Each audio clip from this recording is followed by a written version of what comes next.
Palermo non è una città insicura, lo dicono le classifiche. Il sindaco del capoluogo siciliano, Roberto Lagalla, interviene sul problema sicurezza in città e replica mettendo sul tavolo numeri e classifiche di pericolosità. Il Censis attesta che tra 14 città metropolitane d'Italia, Palermo è 10ª per numero di reati e pericolosità percepita, ha detto il sindaco. Questo non significa che il problema non c'è, ma va riportato alla sua dimensione comparativa. Si è detto che il ritardo nell'approvazione del regolamento comunale sulla movida abbia influito sugli ultimi fatti criminali a Palermo, ma questa più che una bugia è un'idiozia.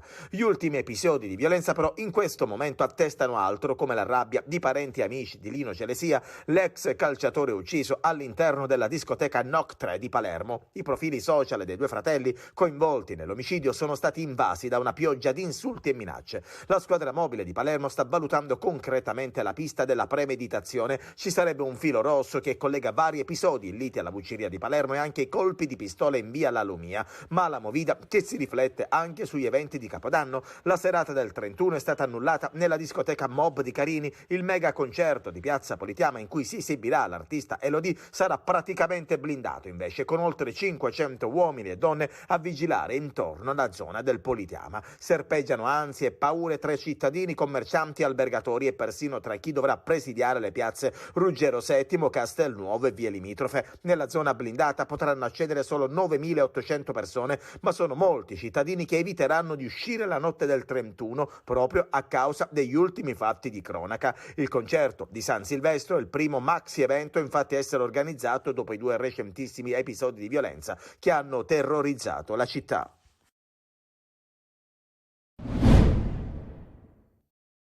Esserci sempre al servizio della gente, per la gente e in mezzo alla gente, come l'atteso pienone ed il conseguente servizio d'ordine imponente per il Capodanno in Piazza Duomo. Il questore di Catania, Giuseppe Bellassai, passa e rassegna un anno di attività elencando le principali operazioni di polizia, da catena spezzata a doppio petto, senza dimenticare blitz, mine vaganti e sottotraccia, ma è già concentrato sul lavoro che attende la polizia nelle prossime ore, in vista della notte più movimentata dell'anno. Il centro storico di Catania sarà invaso da migliaia di persone e per alcune ore sarà come rivivere la festa di Sant'Agata. Abbiamo previsto un piano straordinario di controllo del territorio. Ci sarà una giornata del tutto particolare perché c'è il concerto di fine anno che ci vede impegnati già da qualche tempo, per cui è stato già effettuato un comitato per l'ordine e la sicurezza in prefettura, molti tavoli tecnici, molti sopralluoghi. E anche la notte dei botti, tanto pericolosi quanto temuti, specie quelli non autorizzati o cosiddetti artigianali, e il pensiero corre alla bomba scudetto che rievoca l'impresa del Napoli dello scorso campionato, un ordigno dall'elevato potenziale esplosivo. Bisogna dirlo, sono comunque dei prodotti pericolosi che possono provocare dei gravi danni anche all'incolumità delle persone, che vanno approcciate quindi con grande attenzione. E scendono in campo gli artificieri con un vademecum per utilizzare prodotti pirotecnici in sicurezza, consultabile anche sul sito della polizia. Intanto si susseguono i sequestri a Catania e in tutte le province dell'isola e al fine di prevenire ed eliminare gravi pericoli per l'incolumità pubblica, il sindaco Enrico Trantino ha firmato un'ordinanza che vieta botti e fuochi d'artificio dal 31 dicembre fino a mezzogiorno del 1 gennaio. Per i trasgressori sono previste multe da 100 a 500 euro. Silvana Sfortuna ha confessato, ha ammesso le sue responsabilità, ovvero di aver sfregiato con l'acido il suo ex marito, il 48enne Saro Gioacchino Morgana. La cinquantenne di Palma di Montechiaro ha risposto alle domande del GIP del Tribunale di Agrigento, Micaela Raimondo, che aveva firmato l'ordinanza di custodia cautelare in carcere. Silvana Sfortuna ha confessato anche di aver finto di essere stata lei la vittima dell'aggressione. La donna ha tentato di giustificare il movente, avrebbe sfregiato il marito per vendicarsi delle violenze subite. Già ieri, durante la conferenza stampa in questura, il procuratore Giovanni Di Leo aveva parlato di vicenda abbastanza chiara, con prove inconfutabili. Non ho mai visto una donna aggredita con l'acido che ha lesioni tutto sommato limitate e superficiali e l'aggressore viceversa fisicamente distrutto. Adesso la procura verificherà compiutamente ogni circostanza narrata dalla donna attualmente in carcere per dare così conferma a movente e dinamica del grave fatto di cronaca. Palermo invasa dai rifiuti. Durante le giornate di Natale ad essere attivi erano soltanto il 50% degli operatori della RAP, azienda partecipata che si occupa della gestione dei rifiuti del capoluogo, condizione che ha praticamente rallentato nettamente la raccolta della spazzatura. Così diversi quartieri del capoluogo siciliano sono totalmente invasi dall'immondizia, come vediamo appunto da queste immagini. All'interno dei cassonetti e tutto intorno c'è di tutto, dai classici sacchi agli ingombranti, ma anche materassi e mobili abbandonati. Le zone periferiche della città affogano tra i rifiuti: Buonagia, Zenne, Cruillas, Brancaccio e Zisa. Tra piazza Giulio Cesare e la zona degli ospedali sono tante le stazioni di raccolta invase dall'immondizia e alcuni tratti dei marciapiedi non sono praticabili. La RAP però punta il dito contro i cittadini. Le vacanze natalizie purtroppo, per l'ennesima volta, ahimè, noi palermitani non riusciamo mai a rispettare le regole, quindi i giorni festivi, che doveva essere dei giorni in cui non si doveva assolutamente buttare niente, né differenziato né indifferenziato, ovviamente tutti i palermitani hanno regolarmente buttato l'immondizia nei cassonetti, e quindi ci ha creato delle difficoltà, anche perché quei periodi abbiamo fatto dei progetti volontari che chiaramente hanno portato solo in parte il personale a lavorare, e quindi ci stiamo creando un po' di difficoltà, che comunque da oggi stiamo cercando di recuperare, e quindi già da ieri gli operai sono a pieno regime per recuperare quei giorni di vacanza. Ma la cittadinanza replica: come facciamo a tenere i rifiuti dentro casa? Una sorta di botta e risposta che però non produce assolutamente effetti positivi, perché ad un giorno da Capodanno la città si presenta sporca e assediata dai rifiuti, una storia che si ripete. Che Messina abbia avviato da tempo una battaglia contro gli zozzoni è cosa risaputa, ma negli ultimi 4 mesi dalle parole, dagli annunci si è passati ai fatti. Messina, servizi, polizia municipale e metropolitana hanno messo in campo una campagna per scovare chi ancora non si rassegna alle regole della differenziata e continua ad abbandonare i propri rifiuti, inquinando e sporcando la città. Un progetto con l'impiego di 60 fototrappole che hanno immortalato lanci del sacchetto dalle auto, cittadini che abbandonavano rifiuti e quelli che piuttosto che andare nelle isole ecologiche preferiscono mettersi in auto e raggiungere i Colli Sarrizzo per gettare la propria spazzatura piuttosto che differenziarla. Tra loro identificati anche cittadini che pagano regolarmente la Tari. A parlare sono i numeri: 485 gli eventi registrati, 91 i siti controllati, 43 i luoghi in cui l'effetto telecamera ha funzionato come deterrente, abbattendo del 100% la formazione di mini discariche abusive. In altri invece la presenza delle telecamere ha fatto solo spostare i cumuli dei rifiuti. In un anno costano quasi 1 milione di euro alla società. Sono bonifiche che vengono fatte puntualmente, ogni area stabilisce 2-3 giorni la settimana proprio per bonificare quelle che ormai sono delle discariche che puntualmente vengono pulite e puntualmente vengono nuovamente risporcate. L'obiettivo è frenare un fenomeno sempre in espansione ed aumentare la soglia della differenziata per raggiungere il 65%. Il Comune è pronto ad installare altre 150 telecamere e ne sta acquistando ulteriori 1000 nel 2024. Avviate anche controlli con i droni per i torrenti, un'attività a tappeto che mira a sensibilizzare i cittadini. Dal 9 ottobre il codice dell'ambiente ha subito una modifica, dove era stabilito prima che si verbalizzava il cittadino non rispettoso dell'ambiente con 600 euro di sanzione amministrativa, adesso invece è prevista una sanzione penale.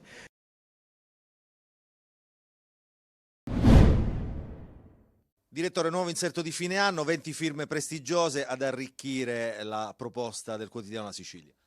Sono gli auguri nostri in edicola e online per i lettori, sono degli auguri, nessuno ha la palla di vetro, nessuno dei 20 ospiti, però tutti quanti hanno una loro immagine della Sicilia della Sicilia che potrebbe essere già nel 2024, ma a partire dal 2024, perché un cambiamento richiede ben più di 12 mesi, un cambiamento vero, e noi proviamo ad analizzare in maniera volutamente anarchica questa prospettiva dell'isola che è e che vuole essere. C'è stato un contributo su tutte che l'ha colpito di più?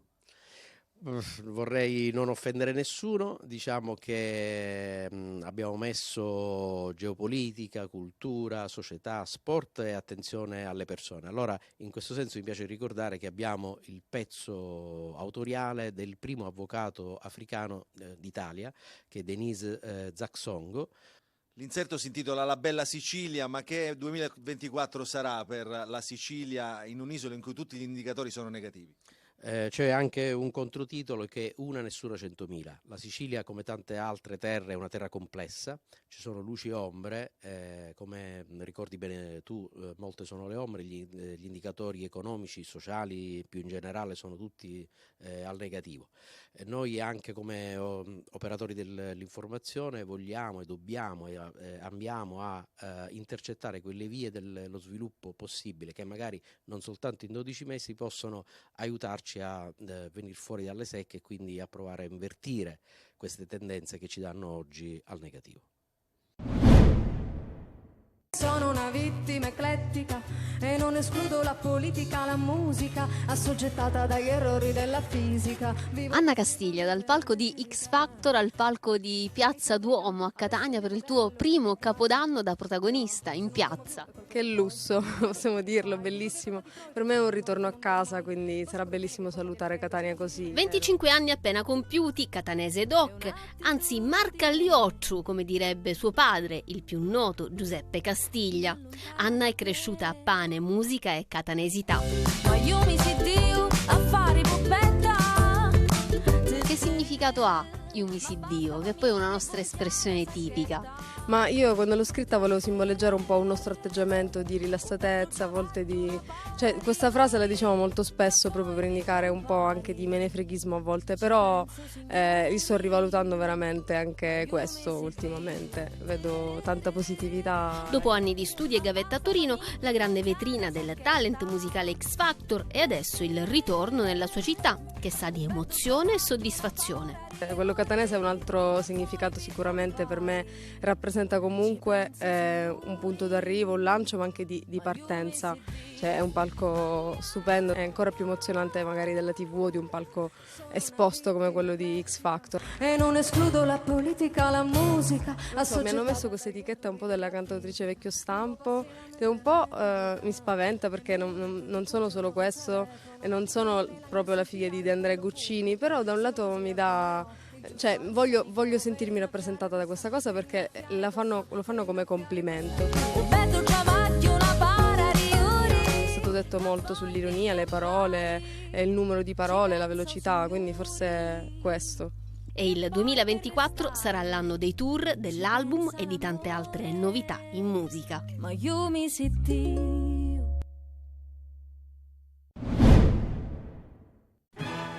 Sold out ormai da settimane il tradizionale concerto di Capodanno che il Teatro Massimo Bellini ha in programma il 1 gennaio e che sarà trasmesso in diretta su Antenna Sicilia e in streaming sulla siciliaweb.it. Un grande evento per accogliere il 2024 nel segno della musica, un invito ed una occasione anche per il pubblico televisivo e del web per farsi travolgere dal turbinio dei valzer e delle polche, ma con un percorso musicale che porterà anche alle celebri pagine sinfoniche, un itinerario ideale nello spazio e nel tempo tra 800 e 900 attraverso autori e paesi europei ed oltreoceano.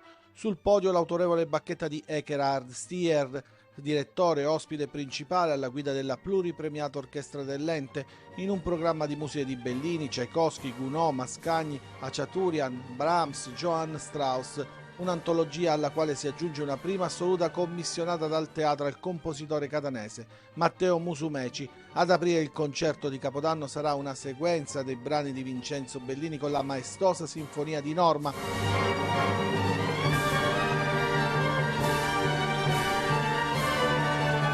Quindi i valzer e le incursioni nel repertorio russo e nelle danze ungheresi. Il concerto avrà inizio alle 19 con collegamenti su Antenna Sicilia e la siciliaweb.it già dalle 18:30.